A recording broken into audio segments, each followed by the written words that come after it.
Hola, buenas tardes. Esto es Archivos y Pantallas por Radio La Tosca. Estamos en los estudios, nuevamente en vivo, con Archivos y Pantallas, con el atril que soporta el número 35. Son capas que van construyendo este programa cuyo objetivo es desarrollar el interés público por el patrimonio audiovisual. Mi nombre es Irene Meca, estoy con Ariel Pérez y vamos a comenzar 2 horas con algunas voces que han reflexionado antes que nosotros, que tienen saberes respecto de la importancia también económica y también desde el derecho de acceder, en el caso de nuestro interés particular, a los archivos audiovisuales, pero en general se refieren a cualquier tipo de documentación de la época que fuere, porque siempre, al ser vista con ojos de hoy, con ojos contemporáneos, adquiere una dimensión de información pública.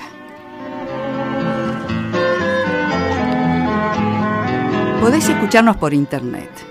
Tipeás en el teclado www.planbnoticias.com.ar, ves la imagen de un estudio de radio a la derecha de la pantalla, haces clic y escuchás Archivos y Pantallas por internet. Línea telefónica 38 68 80 o 38 68 81.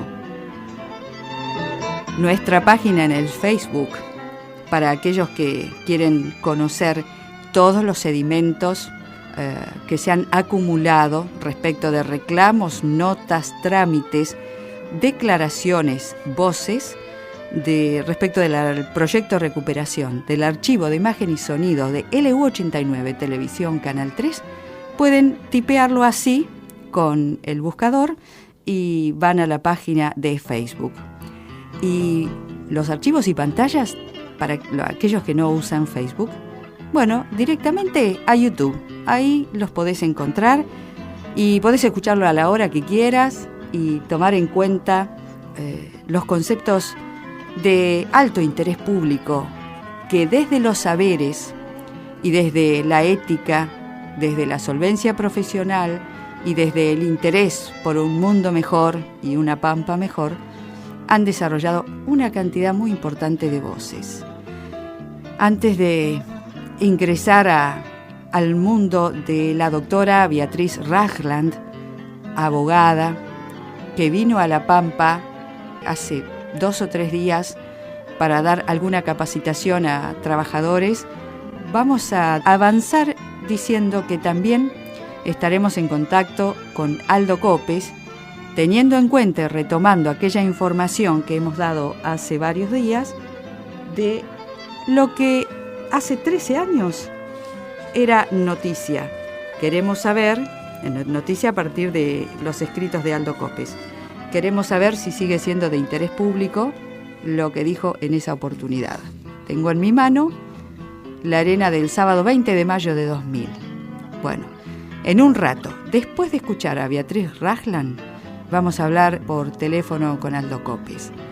Antes de la nota, que siempre la planteamos en términos de introducción con nuestros invitados, para decirlo desde el punto de vista musical, son preludios. Pero antes de la nota en sí con Beatriz Ragland, que no alcanzó a hacer un capítulo, porque después de todo un día de seminario, tuvo la gentileza de dedicarnos unos 20 minutos. Vamos entonces a condensar nuevamente para dar una idea de cómo los puntos que se atraviesan son estructurales. Vamos a escuchar otra vez la promoción teniendo en cuenta esos puntos que están separados por un golpe musical para dar cuenta de que están editados. Pero estos son los núcleos de la charla con Beatriz Ragland.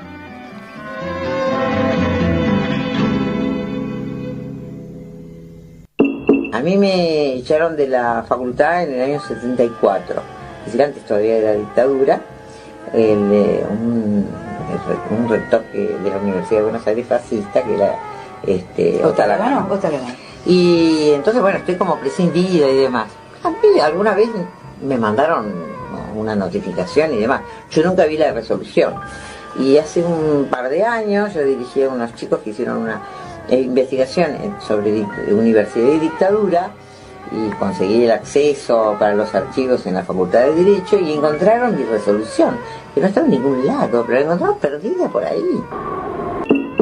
Pero es como si nosotros naciéramos todos los días de vuelta, es decir, como que no tenemos un registro de lo que fueron nuestros antecedentes. Y esa es una forma de zafar de la responsabilidad también, ¿no? Es decir, no tenemos memoria, no sabemos qué pasó, parece que recién nacimos a la historia. Tiene que ver con la manipulación que se hace de la información. En general hay poca conciencia de la guarda de registros. Hay otros países que, al contrario, lo tienen bien custodiado, ¿no? Y bien claro. Pasa con los archivos y pasa con la falta de acceso público a cosas elementales.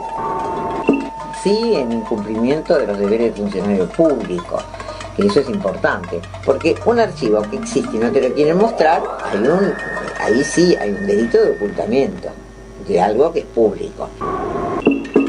Yo no creo que a ningún funcionario que se ocupe de ninguno de estos lugares donde puede haber cuestiones de archivo se le ocurra preguntar al que fue antes funcionario o a los empleados, dígame, ¿el archivo dónde está? Yo creo que debe ser lo último que se les ocurra preguntar. Ahí estaban, gracias Ariel, los puntos centrales de lo que vamos a escuchar en términos de nota completa con Beatriz Rasglan, que es docente, abogada, investigadora. Uno de los puntos, Otalagano, en el año 74, firmó su cesantía. ¿Quién fue Otalagano? A buscar la información sobre esos personajes en los espacios académicos. Y el hecho de diluir responsabilidades, de hacerse cargo de una institución sin tener en cuenta cuál ha sido su historia, su bagaje, el compromiso con la comunidad, porque una institución no está sola en el aire.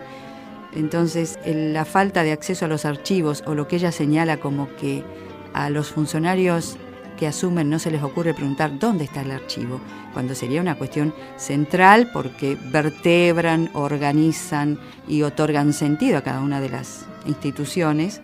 Bueno, si no se les ocurre, efectivamente la apuesta es a recién nacimos a la historia y yo no conozco, y así la dilución de responsabilidades es muy gravosa para nosotros los pampeanos, hablando puntualmente de nuestro territorio.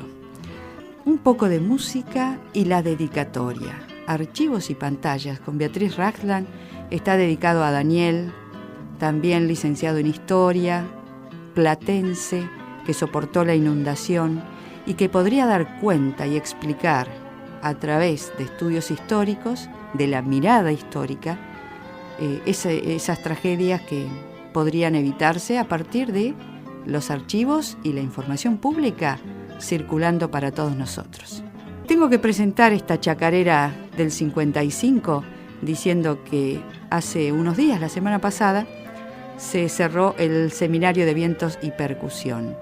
3 o 4 maestros del Colón vienen a La Pampa, comparten con los jóvenes, les enseñan, y el concierto de cierre fue una fiesta.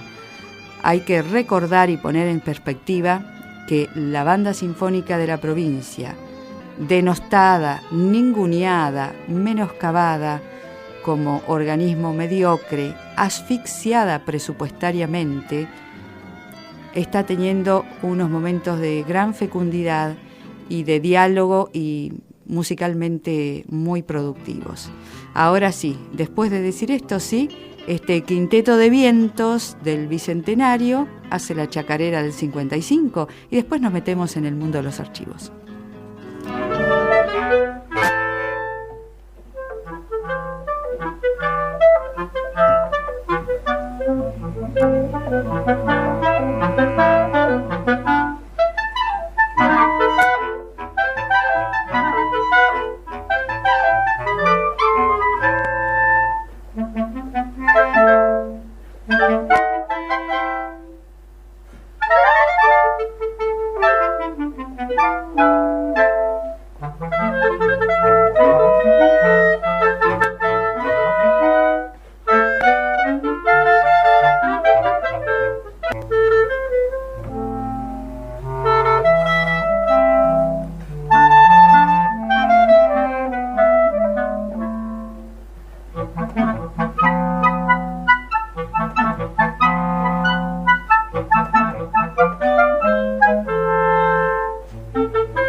Estamos reparando deudas musicales pendientes de los archivos y pantallas anteriores. A eso me refiero en cuanto a deudas musicales, gracias al grupo de Matías Rach, Alejandro Videgain, Estefanía Shanton y Guillermo Schiavi, jóvenes que participan de la banda sinfónica. En el caso de Guillermo Schiavi es compositor también, y la recreación de, en este caso, una chacarera, expresiones, páginas del folclore, con vientos, una notable creación de estos músicos.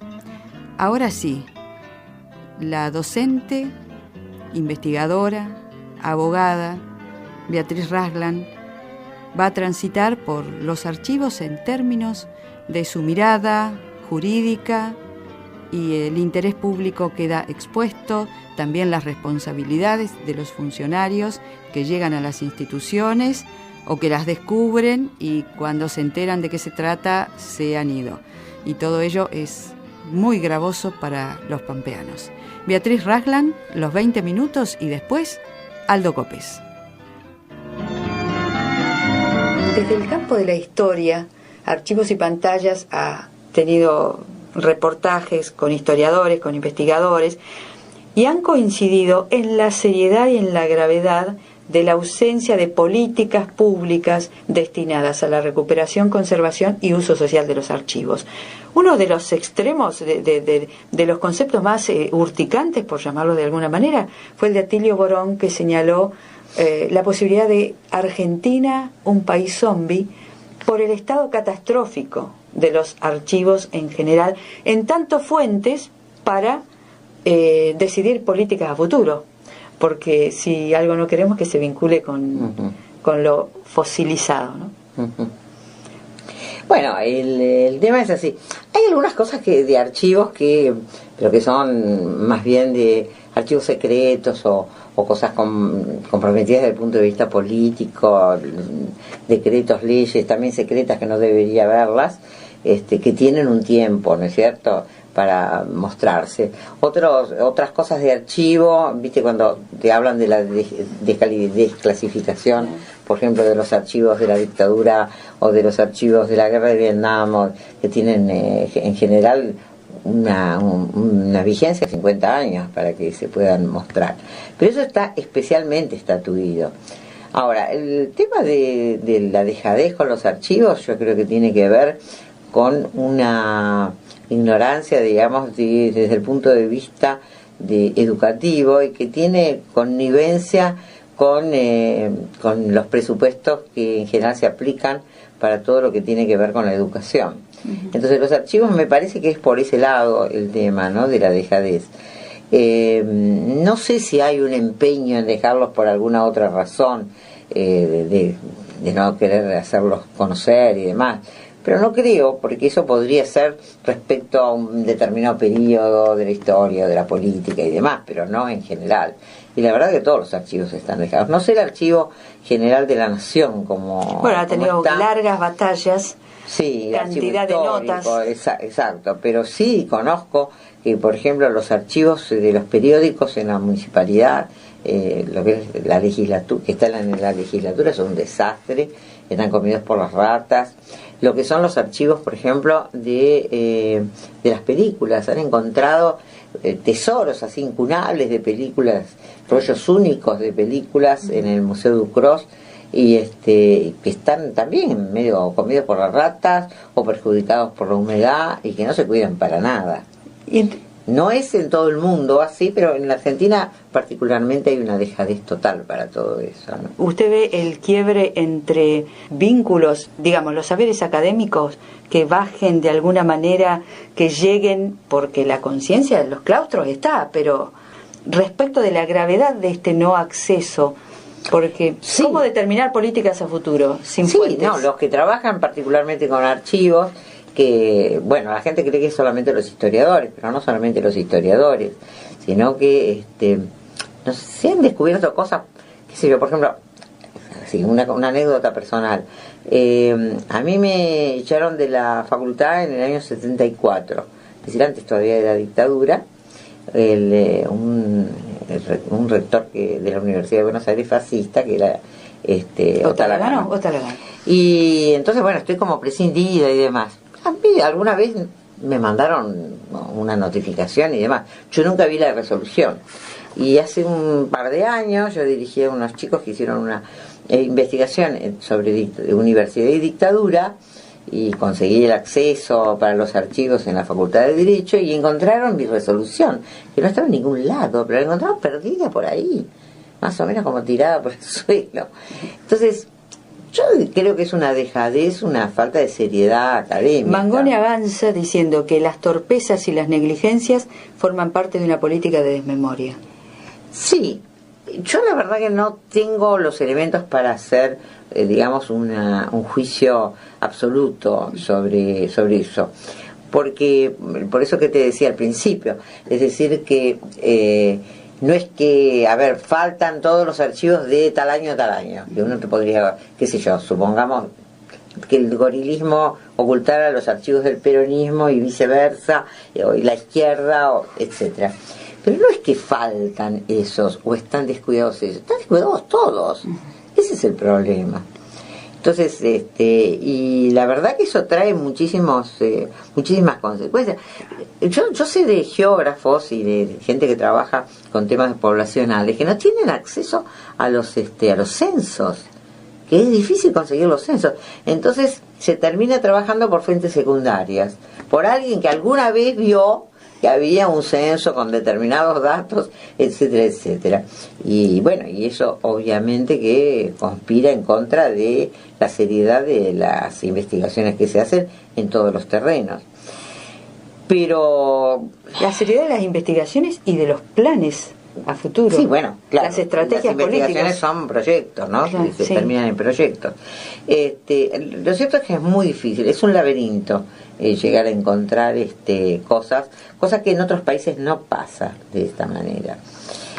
Acá hay una dejadez total, hay un abandono directamente. Lo que se guarda está en malas condiciones edilicias, está en malas condiciones de conservación respecto a la humedad, al clima. En la Facultad de Derecho, por ejemplo, una bibliotecaria que está hace mucho tiempo, una jefa de biblioteca que está hace ya unos años, me contaba que con gran capacidad de iniciativa y de pelea como para conseguir presupuesto y demás, bueno, que hicieron toda una investigación, una reforma de la biblioteca de la Facultad de Derecho, y que de repente estaban, porque iban a construir nuevas oficinas y demás, y de repente entran a una habitación que no sabe, que habría estado cerrada, qué sé yo, no sé, 40 años, y se encuentran con incunables del derecho, pero incunables verdaderamente, de los que no hay copia ni nada, en el estado que estaban, te imaginás, pues se rescató lo que se pudo, pero quiero decir, no sabían ni que existían, y estaban ahí. Entonces, ¿no están en las agendas institucionales, en el caso de la Facultad de Derecho, el resguardo de las fuentes? Yo creo que no, yo creo que no está. Depende de alguien, como te digo, con iniciativa y creatividad y voluntad de discutirlo, y esta mujer consiguió entonces un presupuesto para mejorar la cosa. Pero digo, si no lo hubieran encontrado de casualidad, como un tesoro no escondido, que qué sé yo, que miran en los cimientos de una casa y encuentran un baúl lleno de oro, no sé. Bueno, lo mismo, si no hubiera pasado eso, esos libros no se hubieran encontrado nunca. Ni nadie sabía, ni nadie, no sé, o se habrían muerto la gente que sabía que estaban allí. Es decir, hay una dejadez, un descuido total. No hay. Lo que dice Mangone, a quien respeto mucho, bueno, una desmemoria, pero en un sentido genérico. Es decir, no lo ligaría con una desmemoria como generalmente tratamos el tema de la memoria casi siempre en este momento, o en estos momentos, en la contemporaneidad, ligado a los temas de la dictadura, y anteriores también. Pero es como si nosotros naciéramos todos los días de vuelta, es decir, como que no tenemos un registro de lo que fueron nuestros antecedentes. Hay cosas que, por ejemplo, una hija mía es videoasta y hizo un trabajo sobre el trabajo, y quería trabajar de repente con archivos de sucesos argentinos, un noticiero que se daba, qué sé yo. Le costó un trabajo y por otra parte encontró la mitad de lo que buscaba. Porque estaba en un estado desastroso. Canal 7 tiene 50 años y recién ahora se está digitalizando. Claro. Uno va a una salita y tienen una sala donde están pasando el fílmico y ya. Pero te digo, estos noticieros eran fantásticos porque estaba todo lo que se producía, y son de los años 40, digamos, de la sustitución de importaciones, entonces estaba toda esa épica. Pero fuentes vitales para cualquier profesor de historia, para cualquier además, abogado. Cada uno le parece que que nació de un huevo el trabajo, o que nunca tuvimos lo que tuvimos. Y bueno, y de repente descubren, claro, la tecnología de la época, obviamente, pero con maquinarias que hacían esfuerzo y la gente trabajaba en eso y demás. Entonces, bueno, lo que hay es en general una falta de respeto por nuestra cultura. Que eso ha sido, yo diría que siempre. Pero todavía no está en agenda, entonces, la conservación de los archivos y el uso social. No se conserva, no. Descubren cuadros en el Museo de Bellas Artes en Buenos Aires que no sabían ni que existían, o donaciones que se hicieron que no estaban clasificadas todavía. Entonces quiere decir que pasa en todos los aspectos, porque te estoy diciendo, de los libros incunables de derecho a las películas, hay películas mudas que se descubrieron de casualidad, retacitos, que es un valor incalculable, porque bueno, es como nació nuestro cine, por ejemplo. Ahora, pasa en todo. Redescubrieron una película de Einstein en México de casualidad también. ¿Y los derechos sociales vulnerados a partir de la ausencia de ese magma que se podría consultar para repensar la sociedad? Sí, claro, pero lo que pasa es que no hay tampoco conciencia en la gente de eso. Porque la gente también, en general el pueblo, está alimentado en la idea de la falta de memoria, es decir, de la falta de registro, ¿no es cierto? De la falta de registro de las cosas que pasan. Y no se conocen cosas que se podrían... Ese descubrir que usted señala de un mundo nuevo. Exactamente. Que todos los días comienza. Que todos los días como si lo conocieran, ¿no? Claro, por eso. Pero entonces la densidad de los problemas sociales siempre está con... Y bueno, y esa es una forma de zafar de la responsabilidad también, ¿no? Es decir, no tenemos memoria, no sabemos qué pasó, parece que recién nacimos a la historia. Tiene que ver con la manipulación que se hace de la información. Hay mucha gente, pero no en general, sino también estudiantes y académicos que creen que el movimiento obrero nació en 1945. Y bueno, y que hay pocas cosas que hayan quedado de fuera del 45. Y el movimiento obrero obviamente que no nació en el 45, ¿no? Y en el 30, y en el 20, y en el 10, y los historiadores descubren la primera huelga a fines del siglo XIX. A fines del siglo XIX. ¿Quién conoce todo eso? Nadie. Y encontrar, yo conozco un investigador que hizo su tesis doctoral sobre esa huelga, y realmente, en realidad conozco al director de ese investigador, y realmente le costó, lo pescó de casualidad, y le costó muchísimo poder llegar a tener alguna cosa concreta. Hay indicios, hay cosas. Quiere decir que desde hace mucho que no se guardan las cosas, no solamente lo de ahora, sino que tampoco se guardaban registros. En general hay poca conciencia de la guarda de registros. Hay otros países que, al contrario, lo tienen bien custodiado, ¿no? Y bien claro. Se planteaba en términos de vulneración de derechos y de dificultad para avanzar en mayores instancias de justicia, esa dificultad para los accesos. Bueno, pero eso pasa con todo, ¿no? Es decir, pasa con los archivos y pasa con la falta de acceso público a cosas elementales. Yo el otro día, buscando una cosa que no viene el caso, encuentro por internet sobre una persona que yo sabía que había estado secuestrada y después presa durante la dictadura. Encuentro que el decreto, poniéndolo a disposición del Poder Ejecutivo y sacándolo de la disposición del Poder Ejecutivo, recién está registrado a partir de abril de este año. ¿Y dónde estuvo todo ese tiempo? Entonces es difícil recomponer esas historias. Bueno, Sokolowski, que fue cesanteado en marzo del 76, creo que todavía no se ha encontrado con ese decreto. Se lo voy a preguntar. Bueno, ya te digo, yo me encontré de casualidad porque estos becarios míos investigaron y me dijeron, tenemos una sorpresa, mirá lo que te conseguimos, la fotocopia de la resolución. ¿Y cómo? Que está bien. Para mí no era tan importante, pero digamos... No, pero son fuentes que debieran, tampoco son secretos de la OTAN. No, pero imagínate, si estos chicos escribían sobre universidad y dictadura y querían ver quiénes habían sido cesanteados y demás, bueno, lo sabían porque yo le dije que fui cesanteada, pero no podían probarlo con una fuente primaria. Cuando no están las fuentes primarias, muchas veces los riesgos pueden ser, además de la vulneración de derechos, hemos tratado de pensar en los delitos que se encubren. Cuando uno piensa acceso a los archivos como acceso a la información pública, ¿cómo lo ve? ¿Se encubren delitos por la falta de acceso? Hablemos en términos de archivos oficiales, porque también, como para acotar de alguna manera. Es difícil calificarlos como delitos, ¿no? Ajá. Puede ser un delito de ocultamiento, de falta de cumplimiento de la función, ¿no es cierto?, de la responsabilidad del cargo. En fin, había que...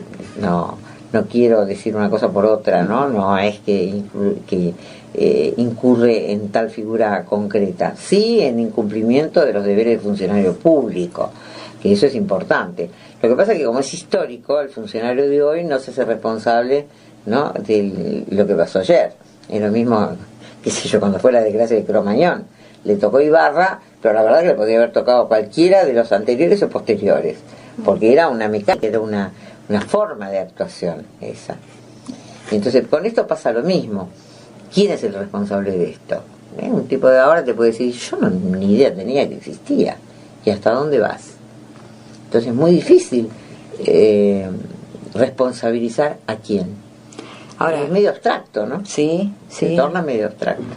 Pero se supone que cuando un funcionario asume en determinada institución, es responsable del diálogo institucional, de las tareas de los objetos y la memoria institucional. Sí, pero si te dice, en el archivo que yo recibí no estaba. Y ya está. Entonces, en todo caso, vamos a ser más precisos. Yo no creo que ningún funcionario que se ocupe de ninguno de estos lugares donde puede haber cuestiones de archivo se le ocurra preguntar al que fue antes funcionario o a los empleados, dígame, ¿el archivo dónde está? Yo creo que debe ser lo último que se les ocurra preguntar. Bueno, una archivera señaló que en el colegio de abogados acá el espacio para el quincho es más grande que para el archivo. Y seguro. No me cabe la menor duda, ni me extraña. Si vos supieras lo que es el archivo de la Corte Nacional, de la Corte Suprema de Justicia, el edificio de tribunales en Buenos Aires, no, es una cosa, parece que bajás a las mazmorras cuando vas. Y tenés 2 empleados pobres, así que están oscuros de la oscuridad del lugar, porque ustedes se van a quedar amarillos acá.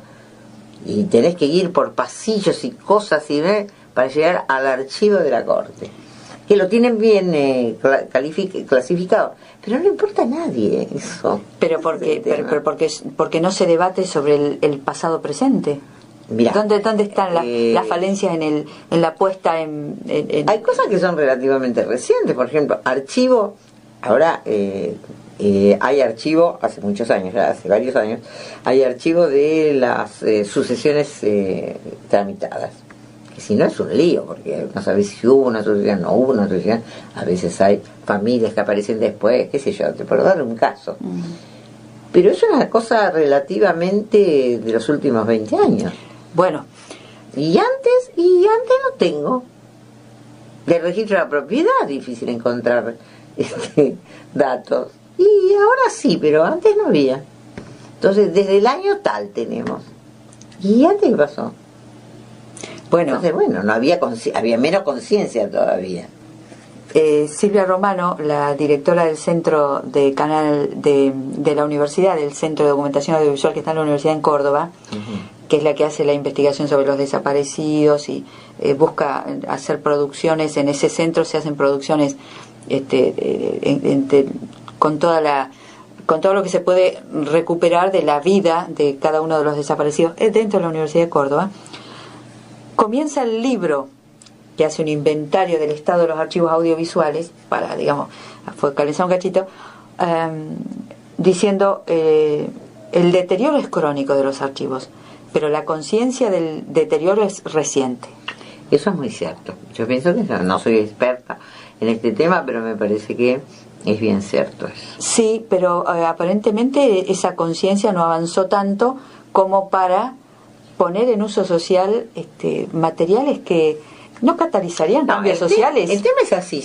No, yo creo que hay dos situaciones. Una es la de por qué no hay archivos, o tres o cuatro cuestiones. ¿Por qué no hay archivos? Porque históricamente no hay una educación en guardar las cosas que importan. En segundo lugar, donde los hay, ¿por qué no se cuidan? ¿Sí? Y otra cosa es donde los hay y no los muestran. Porque tienen que poner, a veces es por tontería, porque tenemos que poner un empleado, porque no tenemos condiciones, porque no tenemos presupuesto para abrirlo, porque entonces se ensucia y hay que venir a limpiarlo, cualquier cosa así, pero que son realmente argumentos. Ya, pero no resisten. No resisten, pero que son sinceros en su formulación, quiero decir. O los plantean con una sinceridad que uno dice, pero estás diciendo una barrabasada, ¿cómo va a decir eso? Entonces son distintas situaciones. Porque un archivo que existe y no te lo quieren mostrar, ahí sí hay un delito de ocultamiento de algo que es público. Allí sí. Es como cuando se peleó para que en la Constitución hubiera el habeas data.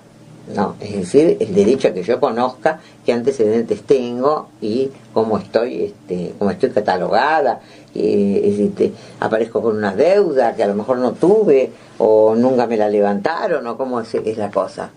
Entonces, eso es una cosa especial. Por eso digo, son muchas las situaciones que se dan. Y hay que ir desmenuzándolas y bienvenido sea que haya gente que se preocupe por estas cosas y trabaje en estas cosas, ¿no? Lo que hemos notado es una ausencia de reflexión respecto de el documento que estoy manejando, que podría impactar. No, y además mucho cuando se trabaja con los jóvenes no tienen idea de lo que pasó hace 10 años, no mucho. Entonces uno no tiene dónde referirse. Y la dimensión económica de esta ausencia de acceso a la información, por ejemplo, que permite ocultamiento, como hemos dicho, permite enriquecimientos ilícitos impunes, se puede también comprender la corrupción generalizada. Lo que pasa es que allí tenés que hacer, para mí, ¿no?, esta diferenciación que te hago. Una cosa es que no haya, otra cosa es que esté mal conservado y otra cosa es que no tienen acceso. Son tres situaciones diferentes y que creo que hay que distinguirlas para actuar sobre cada una de manera distinta. Creo que no hay un discurso generalizado sobre esto. La última pregunta y breve. ¿Ve en la política de derechos humanos del actual gobierno kirchnerista algún avance respecto de la memoria, o predomina la manipulación? Yo creo que se está cristalizando la memoria. Es decir, que lo que se está haciendo es cristalizar. Bueno, ya está, ya hicimos los juicios, todo fenómeno, chao. Terminémosla aquí. Creo que hay una cristalización, no un desarrollo de la memoria. Beatriz, gracias. Efectivamente, Beatriz Ragland ha puesto bien en foco las cuestiones centrales en este caso, de nuestra sociedad. La pregunta, ¿por qué no hay archivos? Y la segunda pregunta, ¿por qué no se cuidan? En ese salto habría una opción más. Cuando se han constituido los archivos, porque algunos pueblos de La Pampa han cumplido 100 años y han contado con gente entusiasta que ha recuperado fotografías, que ha vinculado esas fotografías antiguas con pobladores, que ha movilizado emociones en algunos abuelos, haciéndolos participar en el reconocimiento de las fotos y reconstrucciones de esas historias locales. La pregunta es, ¿por qué ahora, en 2013, a los pocos meses, están cerrados o están descuidados hasta límites, como señaló Beatriz? Y si las fuentes primarias no están al acceso, efectivamente, y nos quedamos con las secundarias, los riesgos de la seriedad de las investigaciones, bueno, los conocemos. Hablando de historia, Juan Bautista Alberdi escribía música con Camerata Bariloche, el Minué, mientras vamos a llamar a Aldo Copes para poner en relación su registro de hace 13 años, a ver qué pasa ahora.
Después de Alberdi, del Minué con Camerata Bariloche, vamos a saludar a quien comprende de economía, pero sabe comunicarlo porque tiene claro que está tratando con información pública, sean archivos de hace 100 años, de 50 o de hace 2 días.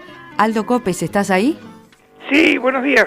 ¿Cómo estás, Aldo? Buenas tardes, en un viento espectacular, una tarde de agosto. Te estoy saludando desde Radio La Tosca porque tengo en mi mano, hablando de lo que Beatriz Rasglan planteaba, de los funcionarios que descubren el mundo, descubren la historia y siempre todo está por comenzar, tengo en mi mano, y hablábamos de lo gravoso que eso resulta para las sociedades, ¿no? De las heridas sociales que eso provoca, esa desmemoria, y tengo en mi mano la Tribuna del Lector, La Arena, sábado 20 de mayo de 2000. Si me permitís lo leo y después escuchamos cuál es la actualización de este archivo, ¿está bien? Bueno, voy a aprovechar a cambiar de línea mientras tanto porque hay mucho ruido de fondo. Bueno, adelante. De acuerdo. La nota enviada a la Tribuna del Lector del diario La Arena tiene un título: Presupuesto inexistente. Entonces, bueno, Aldo Copes dice que le dice al señor director y a los lectores: no es novedad la caída social y particularmente económica del país. La Pampa no es excepción y basta recorrer sus pueblos para ver el dramático empobrecimiento y desencanto de sus habitantes. Reitero, 20 de mayo de 2000. No es casual. En esto han estado trabajando nuestros gobiernos en los últimos años. A conciencia, 2 puntos, en negrita, la pobreza como masa de maniobras. De los más de 15 años de régimen constitucional, en comillas, que vivimos en nuestra provincia con continuidad partidista en el gobierno, la última década ha sido signada por los éxitos, entre comillas, de las, otra vez comillado, profundas transformaciones de la gestión provincial mene-marinista. En ese camino de desastre, uno de los síntomas de la debacle es la carencia de un plan definido de desarrollo confesado por el propio Ejecutivo. Aquí hago otra vez una pausa y digo sábado 20 de mayo de 2000. Continúa la nota diciendo: la pérdida de todo rumbo en la gestión de los asuntos públicos de la provincia ha quedado demostrada con el total abandono de la correcta práctica presupuestaria. Escucho a un atribulado diputado decir, comillas, es muy complejo el análisis, cierra la comilla, del documento que a su consideración ha sido puesto por el Ejecutivo bajo el rótulo de presupuesto. La complejidad deviene de pretender tomar por tal lo que no es. Lo que en sus manos tienen los diputados es cualquier cosa menos presupuesto. La verdad, para ilustrar lo lejos que estamos de tener presupuesto, basta ver lo que se entendía por tal a comienzos de la vida institucional de nuestra provincia, a comienzos de los 60 y también en el año 73-75, entre paréntesis, aclara, es un ejercicio particularmente útil para alumnos de Derecho Constitucional, Contabilidad y Finanzas Públicas en carreras de Derecho y Ciencias Económicas. Finaliza la nota diciendo, a los efectos de ilustrar la ingente tarea que enfrentan nuestros representantes en el Poder Legislativo, se me ocurre una comparación física.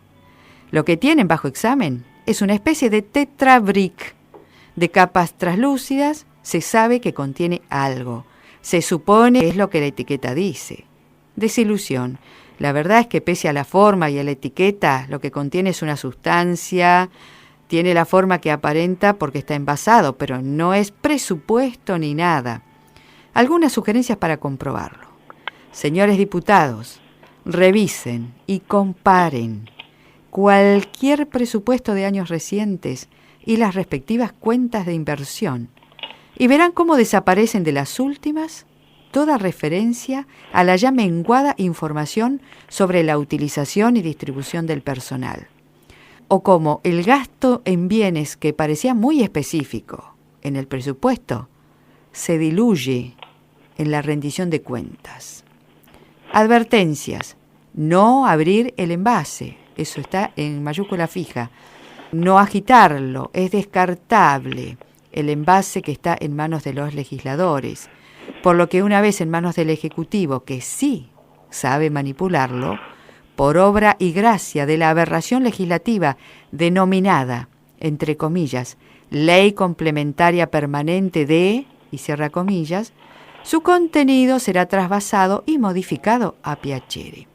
A esta altura del 2000 ha quedado demostrado que pese a las prescripciones constitucionales, La Pampa no tiene presupuesto.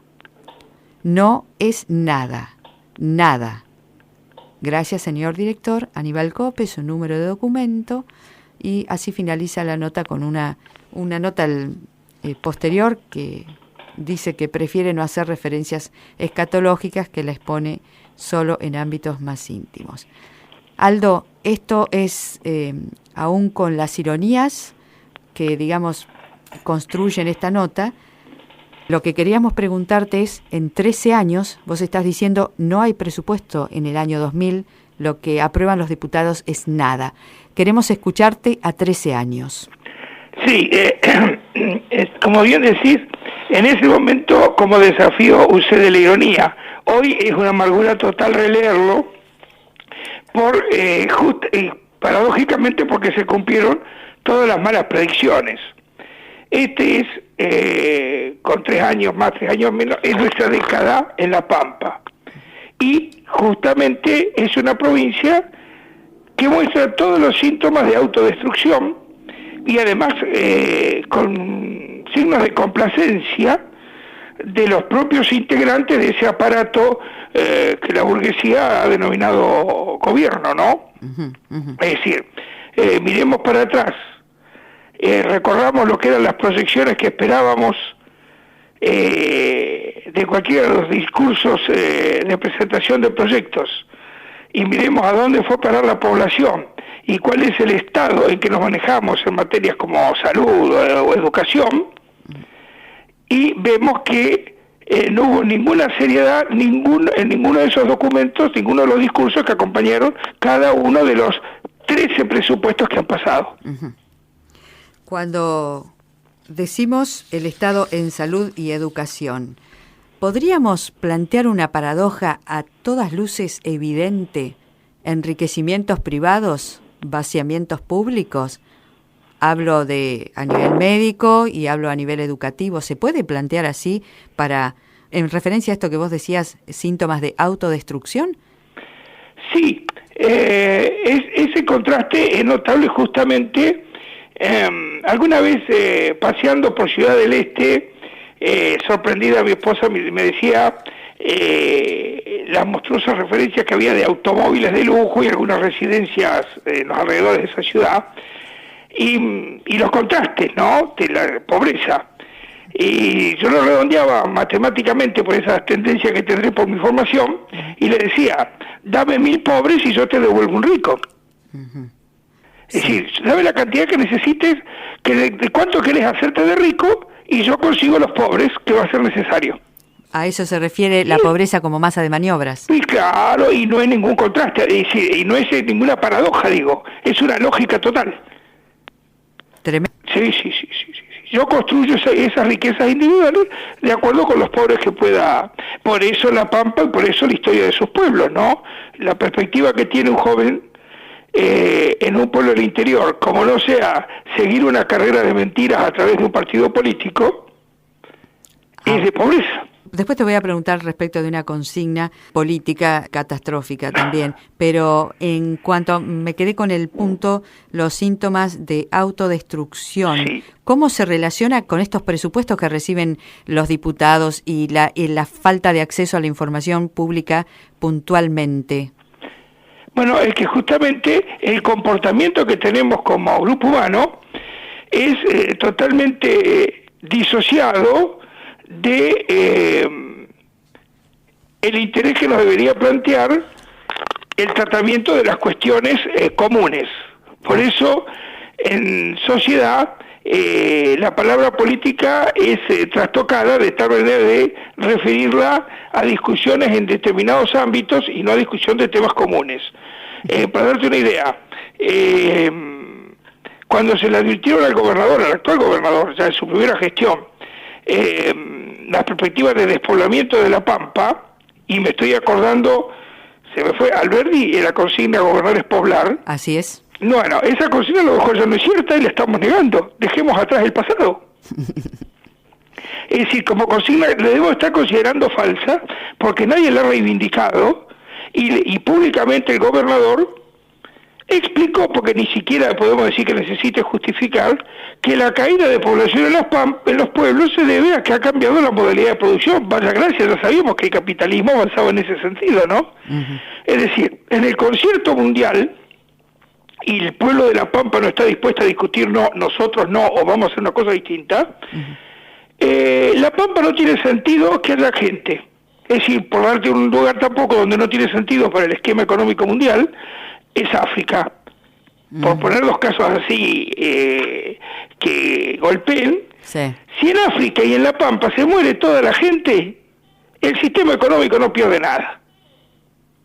Porque no somos centros consumistas de importancia que valga la pena. Y lo que tienen que producir, se produce con el mínimo de expresión humana. Allá en minería y acá entre nosotros, el sistema actual de producción de cultivo de sojero, ¿no? Bueno, pero estás planteando una densidad tremenda respecto de la vida humana, el valor de la vida humana. Sí. Nuestro comportamiento en ese sentido da por resultado la formación de este esquema de factores de poder en donde tenemos estas ficciones que llamamos provincia, poderes ejecutivo, legislativo y justicia, que como verás por los acontecimientos diarios nos damos cuenta día a día que ficciones, pero vamos igual a cumplir con las formas. Y cuando reclamamos por la 1920 que queremos acceder a la información pública y a los números concretamente, ¿qué pasa? Bueno, estamos entrampados, y yo lo digo porque he caído más de una vez en esas trampas, y en querer, comillas, ejercer derechos en un sistema donde justamente lo que nos ha planteado es una bandera falsa, ¿no? La 1920, la ley era un compromiso pacto federal, pacto federal de disciplina fiscal, entre otras cosas implicaba el acceso irrestricto para a toda la cualquier información de ejecución presupuestaria, ¿no? Sí, sí. Por supuesto, quedó en una ley de adhesión. Ese 1920 lo que significa es la provincia le hizo un conjunto de diputados en ese momento, que no importa en calidad, si no vale la pena ni distinguir quiénes estaban entonces ni los de ahora, y además la consigna es firmarla total, el gobierno, comillas, como le dicen ellos, era de otro sentido, o sea, el gobierno federal, y directamente dejarla guardada, escondida o dejarla registrada. Sin embargo, se había planteado como la posibilidad de saber cuánto nos cuesta en cemento una calle, cuánto nos cuesta en cableado, la iluminación, etcétera. Claro, pero dentro de esta ficción de que vivimos justamente lo que le llamamos gobierno, era una bandera que ya estaba descartado que fuera a cumplirse, y de hecho podríamos hacerla enterrarla lo suficiente como para que en la práctica no funcionaría, porque todos los otros sistemas, ni el judicial ni el legislativo, se iban a preocupar, es más, se iban a preocupar por hacerla cumplir. En este momento esa ley está vigente, sí. Y tengo ahora, me salta mientras hablo contigo, la frase de uno de los diputados, Bortiri, que ha presentado un proyecto de resolución interna o de reglamento en la Cámara, por el cual se van a constituir comisiones que van a investigar la ejecución presupuestaria, ya que el gobierno no les contesta. Ajá, claro. Terrible, eso fue anuncio en la prensa. Es decir, los propios diputados están confesando, claro, que ya no es un problema del ciudadano de calle como el que te habla. Claro. El diputado hoy, 13 años después, para volver al origen de tu pregunta, están confesando públicamente que no tienen idea concreta, más allá de las formalidades de presentación de códigos y números en ciertos formularios que le llaman presupuesto y luego la ejecución, no tienen idea qué está haciendo el Poder Ejecutivo con el dinero. Te voy a citar otra nota del 2011 en relación a lo que estás señalando, que dice así, que La Pampa está en el lugar 21 en lo relativo a los estándares de transparencia en el rubro compras, licitaciones y proveedores. No somos transparentes, tampoco dice, además de estos tres rubros, compras, licitaciones y proveedores, tampoco en las finanzas públicas, ejecución presupuestaria y planta de personal. Estoy leyendo una nota de La Arena también del 16 de mayo de 2011, es decir, entre bueno, claro, en la década. Y dice, uno de los subtítulos es Cero en transparencia, que la transparencia es un concepto que ha ganado en relevancia, pero nuestra provincia, dice, hace agua por todos lados, según lo indica el informe, en el acceso a público a la información, no solo los legisladores, la prensa y la gente en general no saben absolutamente de lo que se hace, sino que además también es cuestionado desde las consultoras que analizan la transparencia fiscal de las provincias. Y habla, bueno, de que las fallas son muchas, los pagos a proveedores. Conste que no conozco los autores de ese informe, ¿no? Este informe es una nota firmada por Juan José Reyes que remite al informe del Instituto Argentino de Análisis Fiscal y ARAF. Claro. Digamos, además de ser gravoso como sociedad, la verificación de la falta de acceso, poniendo en relación las décadas, no, la verdad que no es promisorio. Por eso te decía que es muy triste que me recuerdes lo que yo firmaba. Te doy una anécdota ahora, justamente 2011, dice no solo los diputados en el orden inverso, sino la ciudadanía, ahí la nota decía, ¿no?, de Reyes y ahora. Sí, pero te cuento una anécdota que ocurrió justamente con la presentación del presupuesto del 2011, lo que fue el gobierno federal. Un diputado lee con beneplácito, mientras recorre el proyecto de presupuesto del gobierno federal, que se va a construir una ruta por allá, uno de los pasos que está con Chile, por Salta, por Jujuy. Que eran 70 kilómetros que hacía años que no se hacían, ¿no? Más que hacía años que no se habían hecho, y que era un paso turísticamente muy atractivo. 30 kilómetros y era una cosita así como 30 y pico de millones de pesos. Y bueno, ya que justo está en ese renglón, cuando baja un renglón más abajo, baja a otro renglón y encuentra que para arreglar los caminos interiores, está hablando de 30 millones y vamos a hacer un paso internacional, ¿no? En otro rengloncito, poquito más abajo, encuentra que para arreglar los jardines de la Quinta de Olivos, en los caminos interiores, en el jardín, se iban a gastar 135 millones. Uh-huh. Se quedó helado. Hizo la comparación física de lo que ya conocía del paso de allá arriba, y que para arreglar los jardines, iba que no era una ruta, pinitos interiores, 135 millones. Sí. Bueno, ahí nomás, como buen instrumento, por eso te digo, cómo cae uno cuando dice voy a tratar de ejercer los derechos, ejerció su derecho de inquisición, mejor dicho, no lo ejerció el derecho de poner en duda la cuestión y fue a consultar, cuando no, a un periodista. Uh-huh.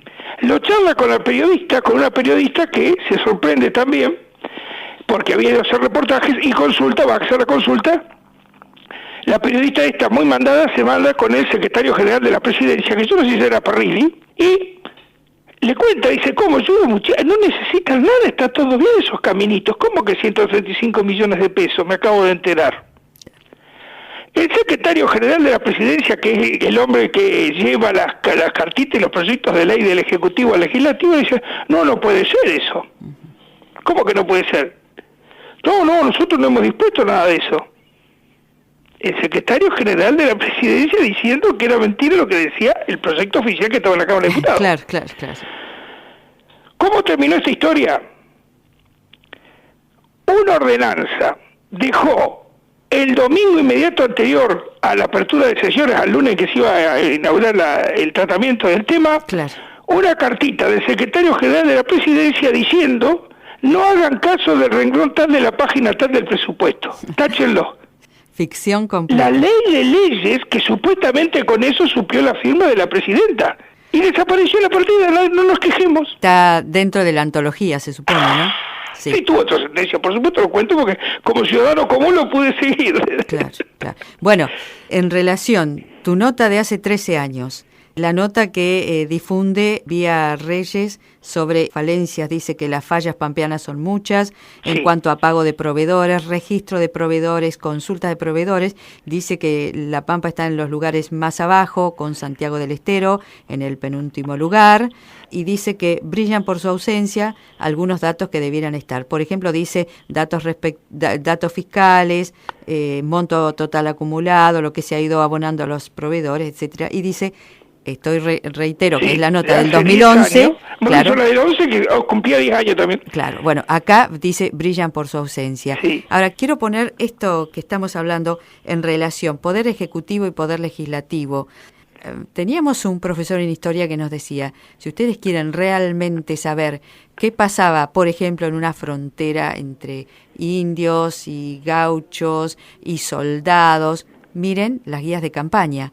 ¿Qué tendríamos que mirar los ciudadanos para saber efectivamente cuánto nos costó en cemento una cuadra, en cables, en cobre, como hemos charlado?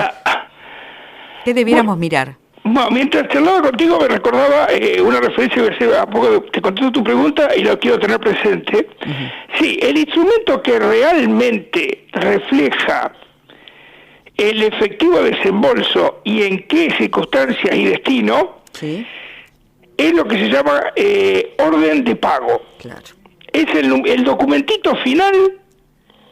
Ajá. A partir del cual aparece el efectivo del pueblo manejado por los funcionarios de turno, ¿no? Sí, bien. Esas órdenes de pago son las que la bendita ley 1920 provincial, que es el Pacto Federal, deberían estar disponibles para el acceso público a requerimiento de cualquier habitante. Es más, la ley prevé que incluso se diera acceso a las claves informáticas para poder acceder directamente a los archivos de registro. Porque si algo vamos a usar la tecnología, es que no necesitamos esos terribles mamotretos que quieren abrir un presupuesto, un documento de presupuesto en la década del 60, claro, que eran un chicho, vamos a decir la verdad. Ajá. Como anécdota te cuento, en la década del 60 habrías... a nivel de direcciones generales, oficina por oficina, en la práctica, y estaba el detalle de cantidad de personal con sus respectivas categorías y los gastos que insumían en materia de café, té, hierba, y en esa época no había gas natural, y gas. Así discriminado. Así discriminada la oficina. Pero tenemos buenas noticias, porque esto es aprovecho para estar contando usted para hacerlo público. Ajá. Me consta que hay al menos un lugar, no he podido encontrar otro, pero a lo mejor habrá otro, donde esa publicación está online, es espectacular. Y todos estos reclamos que hace Reyes, para nosotros, se cumplen a rajatabla, listado de proveedores, monto que se ha ido comprando a lo largo del año y el detalle total de las operaciones con cada uno de ellos. Es la municipalidad de Bahía Blanca. Ajá. Así que lo digo públicamente porque pensé, algunos ha pasado desapercibido. ¿Podríamos desear que fuera una epidemia saludable? Sí, además que lo bueno que tiene es que no es porque ninguna ley la haya obligado al municipio. Es una decisión del municipio, con una ONG, con una organización no gubernamental, a la que le cedió la administración total de la información y distribución de la información de la gestión presupuestaria del municipio. Entonces, cualquiera que quiera consultar, para no tener mi voz horrible, pero que quiera ver en los hechos cómo debería ser, esa página que es bahiablanca.gov.ar, muestra día a día, detalle por detalle, por ejemplo, X metros de tela para cortina para el hogar de niños de tal lugar. Pero es fantástico lo que nos a la tienda tal, por tal cantidad de pesos. Fantástico lo que nos estás aportando, porque te digo algo, vamos a buscar a ver si se puede hacer la epidemia saludable, sí, de esa transparencia, de esa voluntad de transparencia. Pero te quiero adelantar algo antes de hacerte la última pregunta, sí, que te quiero hacer, Aldo. Beatriz Raglan te precedió hablando de los incumplimientos de deberes de funcionario público, los que descubren la historia cada día, ¿sí? Sí. Bien, pero te va a continuar la voz de Vilma Ibarra. Ajá. Preocupadísima por el abandono de las banderas de transparencia, de gente que ha apoyado algunas con total nobleza y deseo de cambios, y bueno, y están viendo que los puntos que ella señala precisamente de involuntad política a favor de la transparencia, lo estuvo diciendo anoche en el programa con Slotoviazda y con Tenenbaum. Eso lo vamos a pasar después, Aldo. Pero yo te agradezco esta información que me diste porque la vamos a volver a poner en relación y necesito preguntarte algo que, como docente, como investigador, vos tenés una frase con la que comenzás hablándole a algunos alumnos. ¿Me la podés repetir al aire? ¿Te acordás lo que les decís cuando llegás y te presentás como docente? ¿Algunos alumnos? ¿En qué circunstancias? Bueno, tengo algunas, pero que pasa se me han cruzado los recuerdos. Alguna de ellas es que los adultos nos mienten. Bueno, tal cual, a esa me refería. Aldo. Bueno, vos sabés que justo se me cruzó porque me estaba acordando de quién da mejor que mi imagen. ¿Te ubicás un señor Magnif? No. Manfred Magnif. No ahora. Bueno, Manfred Magnif es un economista chileno, pese al nombre alemán. Sí. Manfred Magnif, que es el inventor de lo que es el concepto de necesidades básicas y satisfechas, tiene una conferencia espectacular que dio en la Rábida en España, donde a los jóvenes, de las llama 10 consejos para los jóvenes, que empezaba por: nunca le hagan caso a los consejos de los ancianos, experimenten ustedes. Y eso quiero contrastarlo además con el otro gran amigo que por allá hizo las suyas, Mohamed Yunus, sí. Que cuando tenía problemas con sus alumnos en su experimento que dio lugar a la fama de él, ¿no? a los pequeños emprendimientos, y le fallaban las estrategias y las técnicas, le decía a sus alumnos: volvamos a la mesa de diseño. Es decir, que lo que hemos diseñado para que, comillas, funcione esto que llamamos gobierno, no ha funcionado. Así que hay que volver a la mesa de diseño y revisar qué es lo que diseñamos y qué es lo que realmente hicimos. Pero hay algo que es clarísimo: nada funciona de lo que dibujaron los constitucionalistas de 1853. Bueno. Ahora, tengo que poner un punto allí y hacerte esta pregunta. En los portales de los diarios online, el Diario de la Pampa, Plan B Noticias, Infopico y Diario Tal, que son los que yo pude chequear, la abundante publicidad en las PASO los días previos a las PASO del 11 de agosto, lo pregunto porque no tengo noticias de que se haya dicho como consigna de un partido político que está en el gobierno, como consigna electoral, expresada de modo tan brutal, dejemos, abro comillas yo ahora, dejemos atrás el pasado, no dejes que decidan por vos, vos podés elegir seguir construyendo tu futuro. Que dicho sea de paso, se lo voy a preguntar a los profesores de semiótica, porque en sí mismo es una contradicción. ¿Cómo se puede construir el futuro si el pasado quedó atrás y no existe más? Pero además como compartimentos estancos, ¿no? Entonces, quería preguntarte tu opinión para cerrar esta interesantísima charla que habrá que continuarla. Sí, el drama del pasado, para quien pretende construir una falsedad, es que justamente lo obliga a elegir elementos de inserción firmes en él, ¿no? Es decir, al mirar hacia atrás tiene que confesar o descubrir todo lo que está equivocado y elegir otros lugares en que apoyarse. Si yo lo que voy a construir, en cambio, es una mentira, no necesito justamente puntos de apoyo. Por eso puedo prescindir del pasado. Por otra parte, la flojedad del contenido semiótica de esa frase es adecuada por el medio que se transmite. Dice Platón, algunos lo ponen en duda si era Sócrates el que lo decía, pero de boca de Sócrates nos ha quedado que él él afirmaba que era mucho más fácil mentir cuando se le hablaba a muchos sin verlos que cuando uno tenía un diálogo,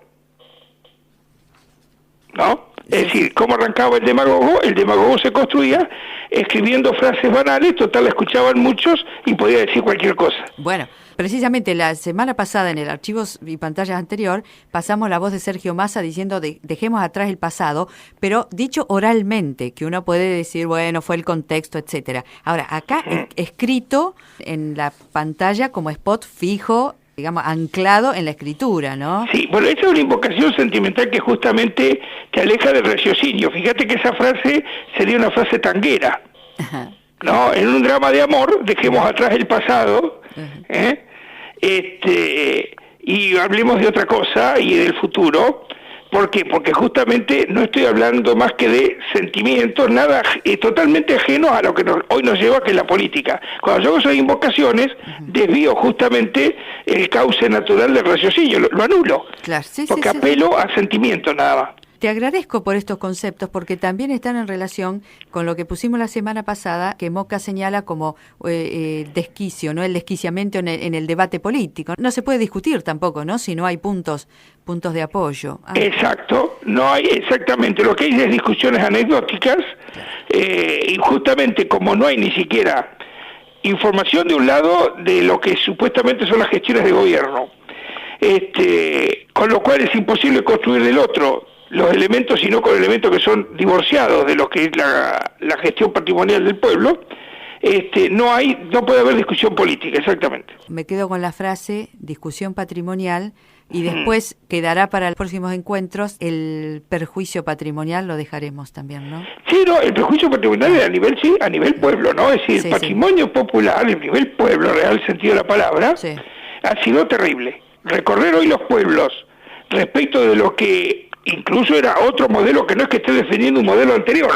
La construcción capitalista original vio un destino mucho más grande para esta provincia. La construcción capitalista de hoy dice, si desaparece no lamentamos nada. Y nosotros seguimos siendo una hojita tirada al viento sin ninguna decisión popular, exactamente. Aldo, gracias. Te despedimos Seguimos con una versión de Piazzolla de Squalo, pero en este caso por Richard Galliano en acordeón. Muy bien. La historia continúa, Aldo. Exacto. Muchas gracias. Gracias a ti. Chao,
Recuperando, reparando las deudas musicales, debíamos esta versión de Squalo. Habíamos pasado otra con más cuerdas, pero esta obra de Piazzolla se presta para interpretaciones así. Vamos ahora, para continuar vinculando los dichos de Aldo Copes, docente e investigador, con Vilma Ibarra, quien por estas horas está preocupada por el abandono de la voluntad política para avanzar en transparencia.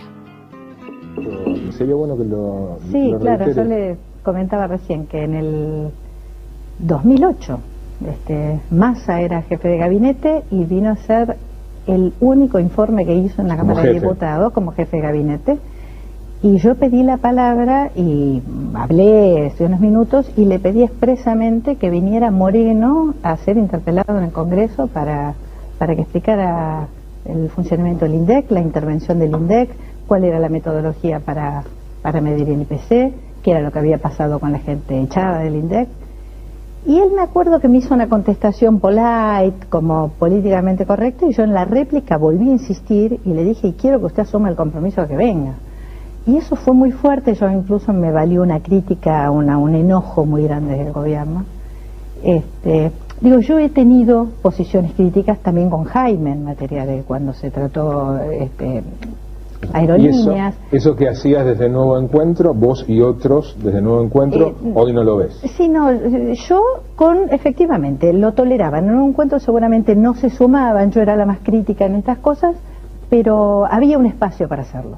Y eso estaba bueno, yo de alguna manera sentía que éramos un espacio que podía acompañar medidas valiosas del gobierno, acompañamos la ley de medios, acompañamos la estatización de los fondos de FJP, por decir algunos ejemplos, pero podíamos ser críticos en otras cosas, ¿no? Y yo tengo la impresión que ese espacio de crítica, de aporte, de poner en tensión al poder, que en definitiva de interpelar al poder, se perdió definitivamente. A ver, yo en la Comisión de Asuntos Constitucionales fui a defender duramente la Ley de Acceso a la Información. Hoy es algo que se abandonó desde los espacios progresistas de centro-izquierda. Se abandonó hablar de inflación, se abandonó hablar de transparencia, de decir, a ver, ¿qué nos pasa con los organismos de control? Digo, la verdad es que los organismos de control han sido abandonados como parte del debate de la política argentina. ¿Por qué crees que ocurrió? ¿Por qué creo que ocurrió? Porque creo que hemos tenido un oficialismo muy duro, que además cuando ganó con muchos votos, realmente yo creo que hubo un vendaval de una cultura política que valió para muchas cosas, pero que nos hizo mucho daño en calidad democrática. Realmente creo que hubo muy poco espacio para la impugnación, para el debate, para la crítica, para el aporte. Eso fue una cosa muy dura. Y la otra es, realmente, creo que el oficialismo en esto es muy duro frente a la crítica, es muy duro para la crítica interna. Y yo creo que Cristina lo sabe, porque Cristina fue crítica interna en algún momento de su historia. Y ella supo el daño que podía hacer cuando, se te constituye un rebelde que se te para desde el lugar de la ética. Y Cristina ha cuidado mucho que esto no pasara. Y realmente la dureza del gobierno, la dureza en el Congreso frente al que impugna es dura.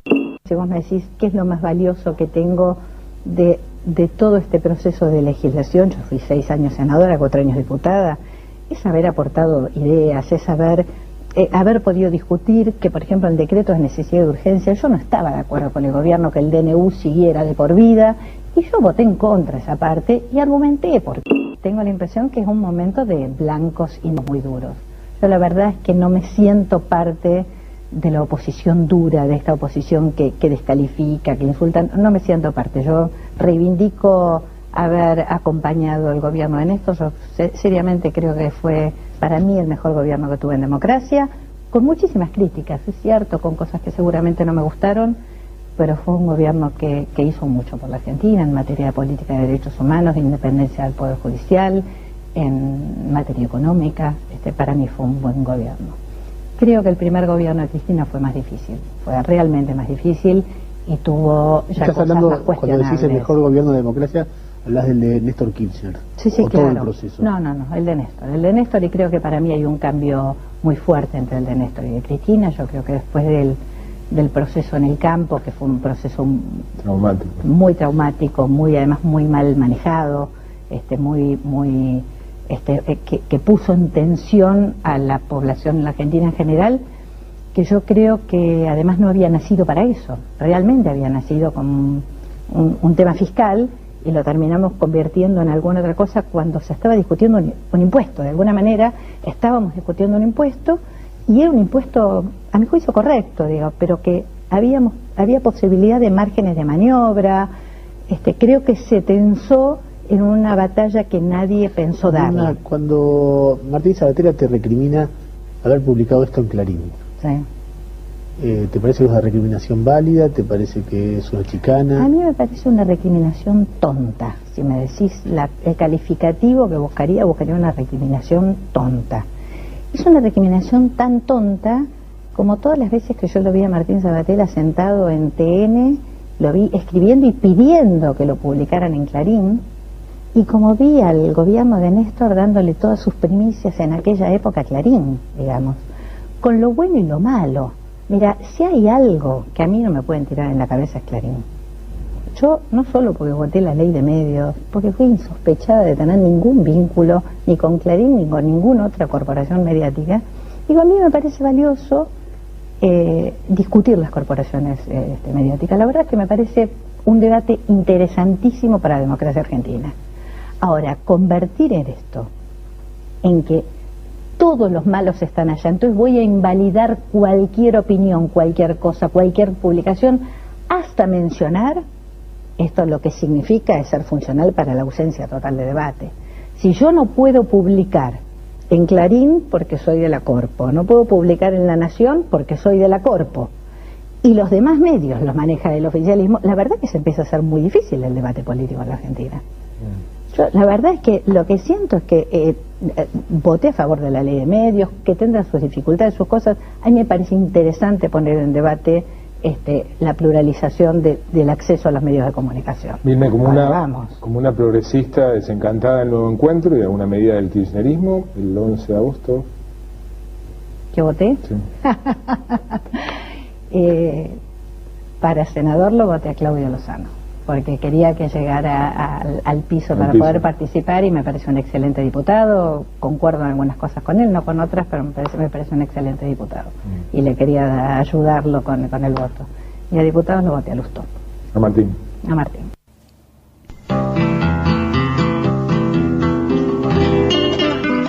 Desde la mirada de Beatriz Raglan, la mirada jurídica, con aquella frase, son sinceros en su formulación, hablando de barrabasadas, pasando por Aldo Copes y esa puesta en agenda, puesta en las palabras, de la distorsión de los recursos, en el manejo de los recursos.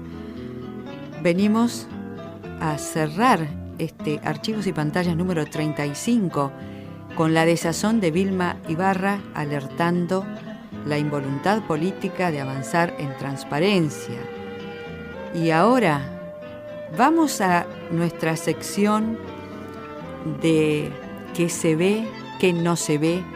El audio que vas a escuchar, referido al gran asado de Victorica, el histórico asado de Victorica, con la presencia del general Galtieri, que estaba a cargo del Poder Ejecutivo en la Argentina, en febrero de 1982, digo, vamos a poner en relación esos audios para tratar de comprender de qué se trata, un perfil más del pan y el circo, y comprender que estas imágenes podrían estar en las aulas.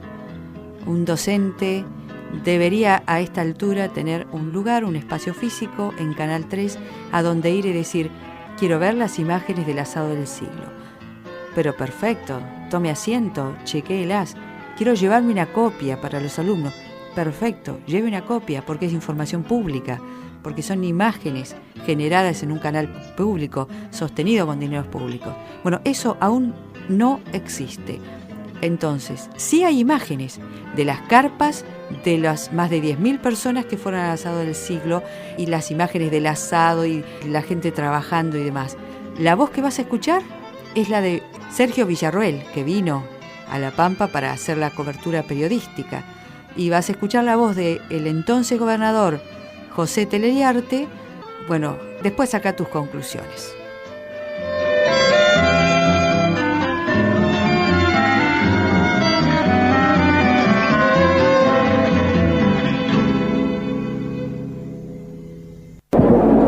¿Usted imaginaba tanta cantidad de gente en Victorica hoy? Bueno, se superaron todas las cifras estimadas. Nosotros pensábamos, y la gente de la comisión que había preparado todo ese asado para 8.000 personas, luego para 10.000, 12.000. La última cifra que nos dieron en momentos, ahora en este momento de la tarde, es que alcanzó a 17.000 personas.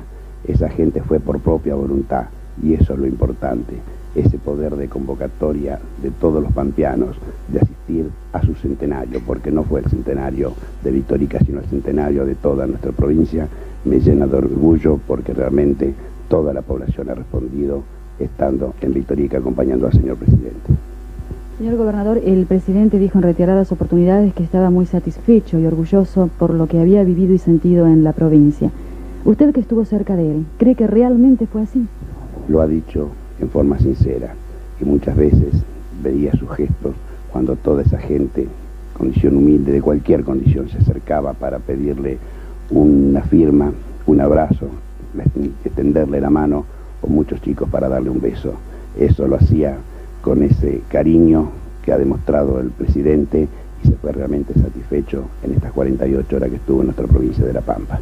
Y a mí, en mi caso, como pampeano, es un orgullo en ese sentido que en esta primera visita, como dije, se haya el señor presidente retirado de nuestra provincia, llevándose el concepto de toda esta población pampeana que bien se lo merece. Muchísimas gracias, señor gobernador. Fue la palabra del contador Ricardo José Teleriarte, cerrando ya así este programa especialísimo que el Servicio Informativo de Canal 3 elaboró para todos ustedes, relatando los hechos con palabras y con imágenes ocurridos hoy durante todo el día en la ciudad de Victorica y al finalizar esta tarde en Santa Rosa. Muchas gracias. Este es el Parque El Pisadero, muy vecino a la localidad de Victorica, y aquí, dentro de instantes, se va a servir un asado criollo denominado el asado del siglo, porque bajo estas carpas se piensa albergar a aproximadamente 13.000 personas.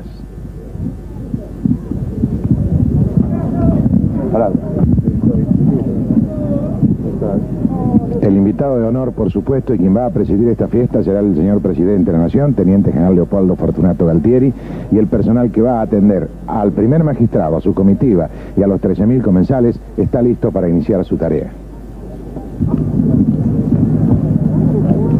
El asador criollo está en plena actividad desde hace un par de horas. La imagen nos muestra claramente los costillares. Se van a consumir aproximadamente 6.500 kilos de carne, 2.500 metros de chorizos. ¿Puede venir a primer plano, repito el audio. 2.500 metros de chorizo. Se van a consumir también aproximadamente 5.000 litros de vino, 6.000 de gaseosa.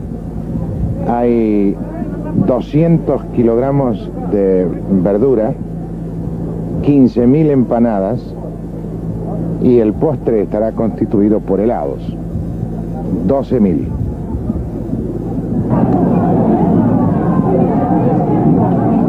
El público que ha asistido multitudinariamente a los actos que acaban de concluir en la plaza principal de Victorica se ha trasladado en su mayor parte a pie estos 2 kilómetros que separan el lugar de las ceremonias que acaban de concluir y, como se advierte, está tomando lugar en los centenares de mesas dispuestos bajo las carpas. Bueno, hablábamos de la ley 1920 de acceso a la información pública y lo que decía Aldo Copes, las órdenes de pago. Ahí tenés la data dura de lo que significó el asado del siglo. Ninguna referencia al análisis político, semiótico, eso queda para los docentes de hoy, para los alumnos, para que puedan verlo y analizar el sentido de estas imágenes. Y nosotros tenemos que irnos diciendo que el proyecto recuperación del archivo de imagen y sonido de Canal 3, además de tener la página en Facebook, pone en YouTube estos archivos. Y decir que el Archivos y Pantallas con Raglan, con Copes y con Vilma Ibarra y con estos audios de imágenes que no se ven y no se acceden, va a repetirse el sábado a las 4 de la tarde. Pero queremos terminar, nos ha quedado material pendiente como siempre, pero hemos cumplido con las deudas musicales. Vamos a terminar con el gran Tito Gobbi de la ópera Rigoletto haciendo el aria Cortigiani, donde el payaso, el bufón, le suplica a los nobles, a los príncipes que se burlaban de él, le suplica que salven a su hija y que tengan piedad. Es un momento dramático de esta ópera. Los cortesanos siempre tienen ese fin doloroso, trágico y patético. Entonces nos estamos despidiendo. Mi nombre es Irene Meca, Ariel Pérez está en la operación técnica. Damos paso al programa que sigue y continuaremos el próximo Archivos y Pantallas, que es el 28 de agosto, Día de los Archiveros. Los archiveros de La Pampa, los que se ocupan de las historias clínicas, de los archivos judiciales, de los archivos audiovisuales. ¿Dónde están las reflexiones respecto de la conciencia de manejar documentos públicos, información pública? Chau, hasta la próxima. Nos vamos con Tito Gobbi, Cortigiani. Artigiani, il rappa dannata, persa il prezzo, vendeste il mio bene. Oh, nulla per l'oro conviene, oh, mia figlia, io pagavi tesori, la rendete, o se for disarmata, questa man per voi fora strumenta, nulla in terra più l'uomo paventa, e dei figli di l'onor, quella carta, assassini, aprite la porta, la carta, assassini, aprite.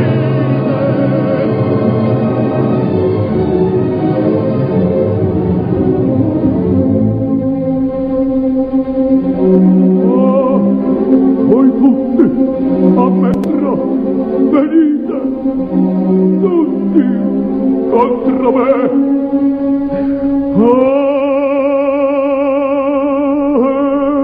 Bene piango, Marullo, signore, tu che in alma guardi come il cuore, dimmi tu dove l'anna nascosta, Marullo, signore, dimmi tu dove l'anna nascosta, e là non è vero, e là non è vero, e là non è vero.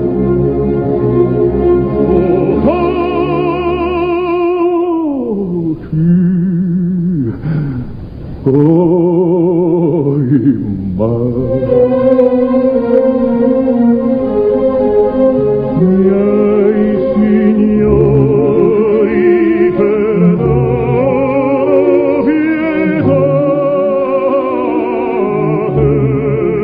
al vegliardo la figlia ridate,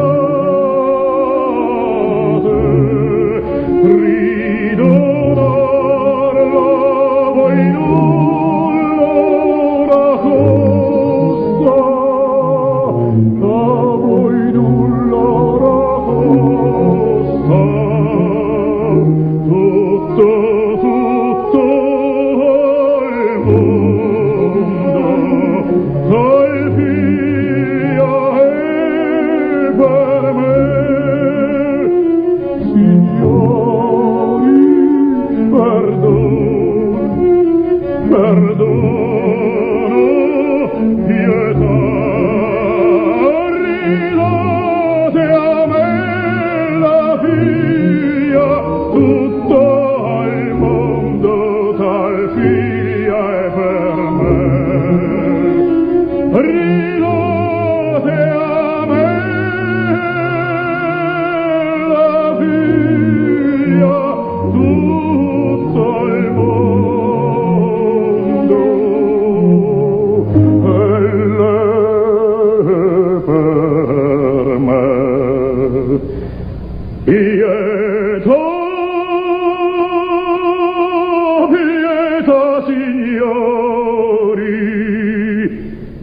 quieta signori